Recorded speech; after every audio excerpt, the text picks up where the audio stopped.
La catégorie Femmes engagées 36 ans et plus, la lauréate est Madame Dorothy Rowe. Approchez-vous, je vous prie.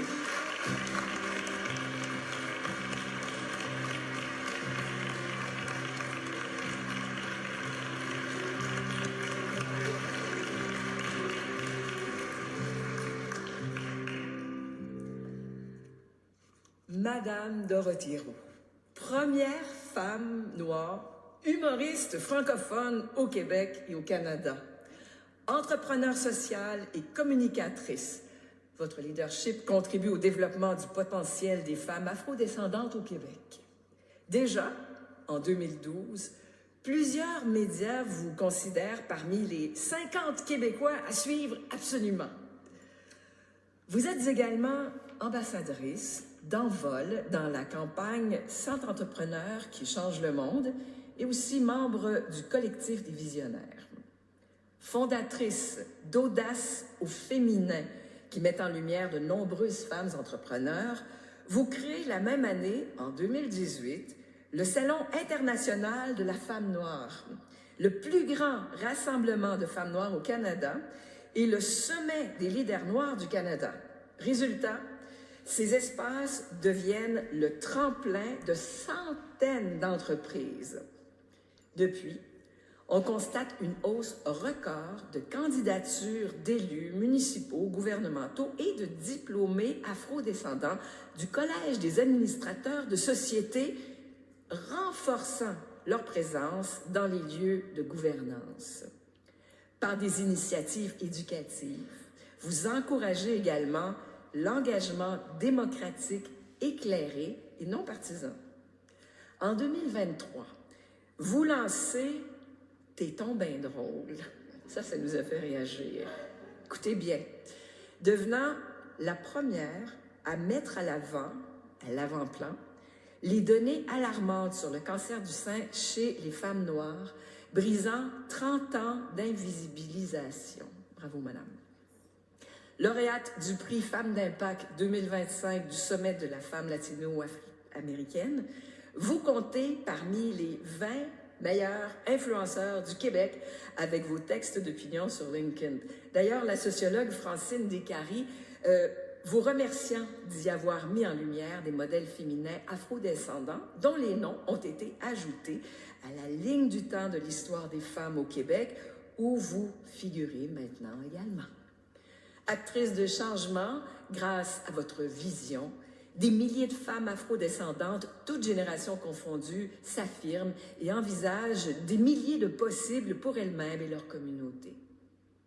Madame Dorothy Rowe, pour vos actions qui mobilisent et favorisent l'évolution des pratiques, pour votre contribution à soutenir l'autonomie économique des femmes au Québec, à travers vos initiatives, le jury tient à souligner que vous avez instauré un mouvement qui célèbre l'intelligence, la fierté et le leadership des femmes afrodescendantes, transformant durablement les institutions, le paysage social et les imaginaires pour un Québec plus juste où chaque femme peut oser prendre la place qui lui revient et contribuer à son tour à la société.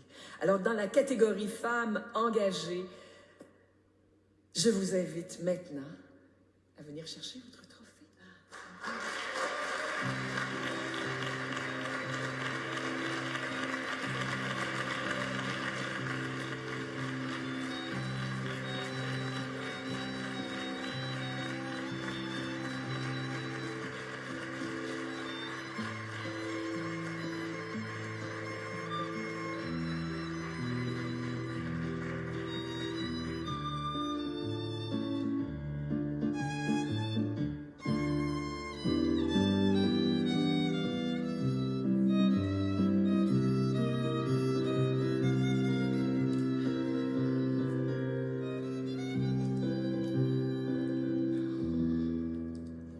Formidable.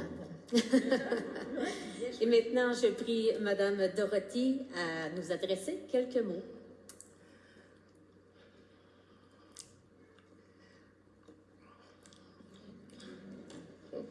C'est votre trophée, madame. Il y a votre nom dessus. Oui.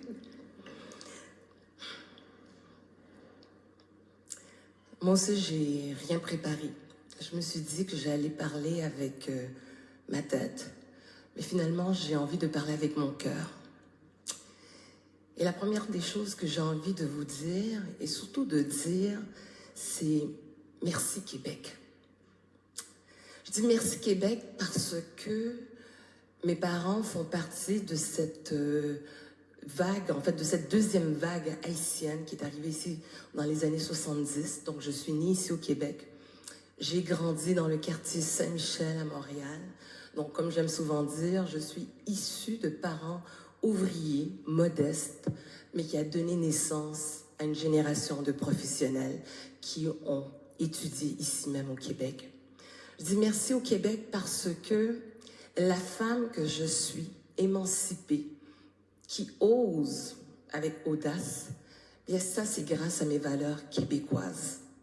Consciente que si j'étais née dans un autre pays, ne serait-ce que même en Haïti, oui, je serais peut-être la femme qu'on aime souvent dire chez nous, poteau-mitant, le poteau de la famille, mais cette audace, ce petit côté effronté que j'aime souvent, mais ça c'est grâce à mon éducation, à mes valeurs québécoises. J'ai été marquée par des personnages comme Doualé dans Passe-Partout. Bon, ceux qui acquiescent, on s'entend, on a 50 ans et plus.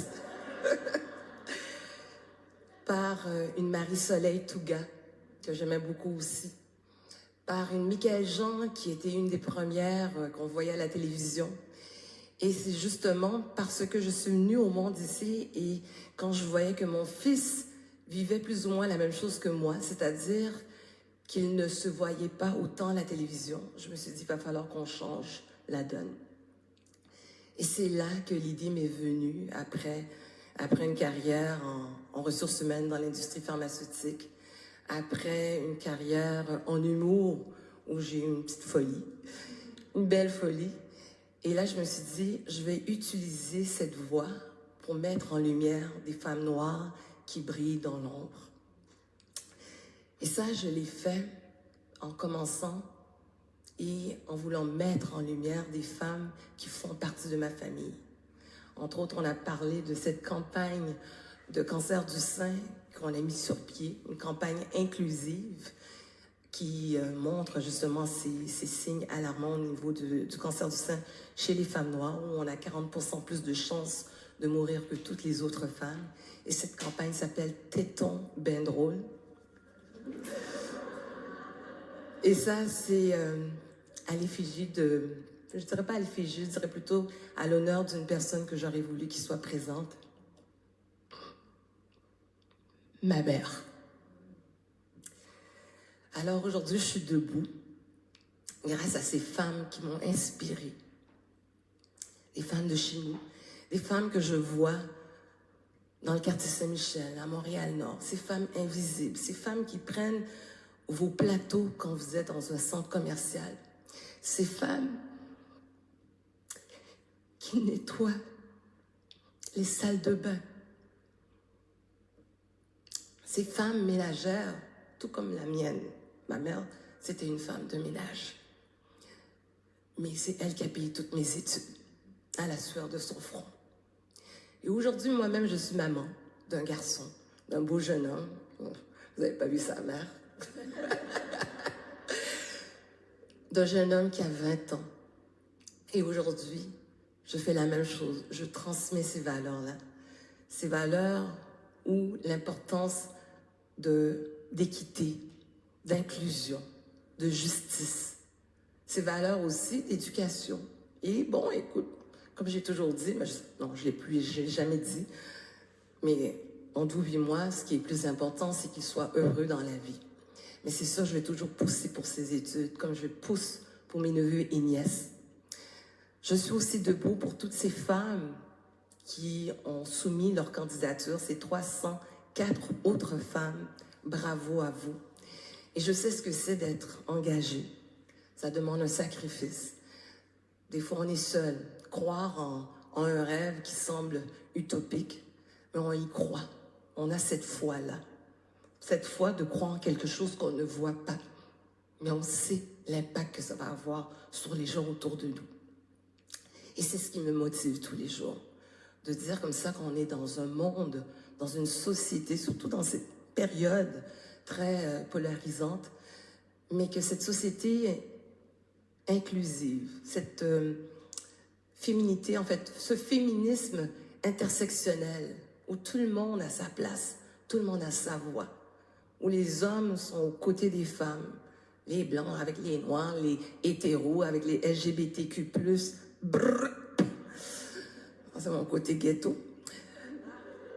Mais c'est possible de travailler ensemble pour qu'on ait une société forte, qu'on ait une société fière, qu'on ait une économie inclusive. Et donc, moi, c'est vers ce projet de société-là que j'y crois. Alors, je dis merci à l'Assemblée nationale, merci à la présidente, Madame Caroline Roy, pour... C'est bien Caroline ou... Ah non, non. J'ai Caroline, Catherine, j'en ai plein de rois autour de moi, excusez-moi. Merci d'avoir osé mettre ce prix-là, cette initiative qui reconnaît des femmes ordinaires, mais qui font des choses extraordinaires. Bravo à vous, mesdames. Merci à vous tous. Merci.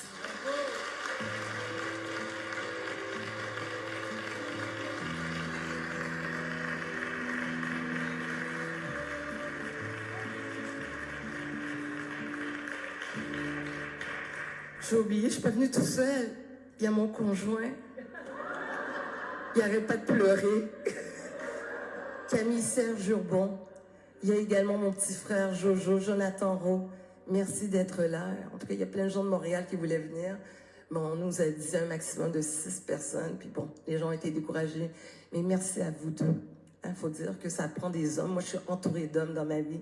Donc, je vous aime très, très fort. Puis le restaurant, vous me le payez ce soir.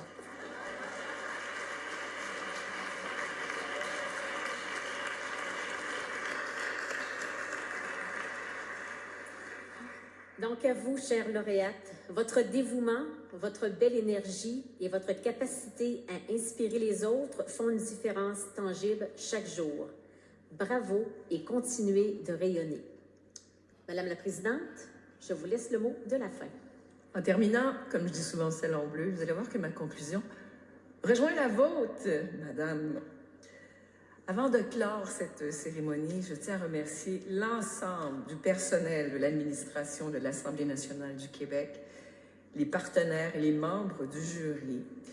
De la conception à la réalisation, efforts et talents ont contribué à la réussite du projet Femmes engagées. Maintenant, c'est à vous de le faire briller. Merci également à toutes les personnes ayant participé à l'appel de candidature. Merci de nous avoir fait confiance et d'avoir cru avec nous à cette initiative citoyenne. J'invite toutes celles qui s'engagent avec cœur et conviction dans leur milieu à surveiller l'appel de candidature de la prochaine édition en octobre 2026. Le succès de cette première édition s'explique en partie grâce à la très forte participation des citoyennes et citoyens. Le nombre de candidatures reçues démontre le besoin criant de reconnaître l'engagement des femmes dans notre société. Élue de la circonscription de Montarville depuis 12 ans maintenant, plus que ça, ça en fait 14, j'ai souhaité que la place des femmes soit visible dans le Parlement. Je voulais que le public puisse voir et entendre celles qui veulent aider, celles qui se battent pour leurs convictions, qui veulent que les choses bougent, que les choses changent. Par ce projet, j'avais à cœur de faire briller des femmes inspirantes, des modèles qui travaillent souvent dans l'ombre, et vous en avez parlé. Ce sont elles que j'ai voulu mettre en lumière. Avec l'espace muséal Femmes engagées, je rêvais d'un endroit qui témoigne de notre capacité d'engagement, de bienveillance et de leadership.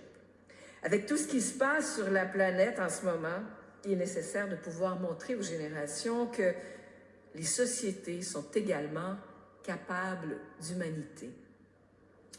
À plusieurs, unis, il est possible de transformer les communautés et de rendre le monde meilleur.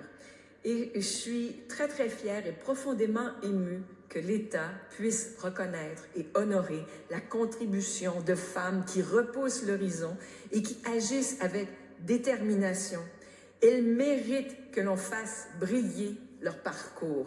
Moi, je voudrais qu'on les applaudisse à nouveau, ces 3 récipiendaires.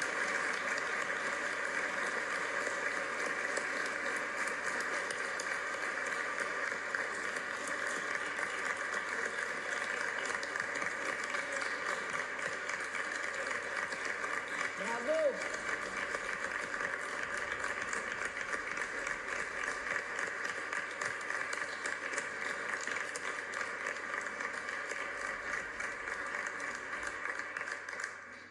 Et en terminant, et vous allez être d'accord avec moi, mesdames, je l'espère, je voudrais également remercier tous les alliés masculins qui marchent aux côtés de ces femmes inspirantes.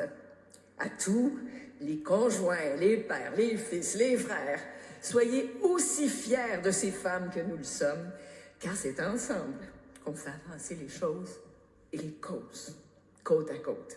C'est comme ça qu'on fait grandir une nation. Mesdames, félicitations. Félicitations à nos lauréates et bonne soirée tout le monde. Amusez-vous.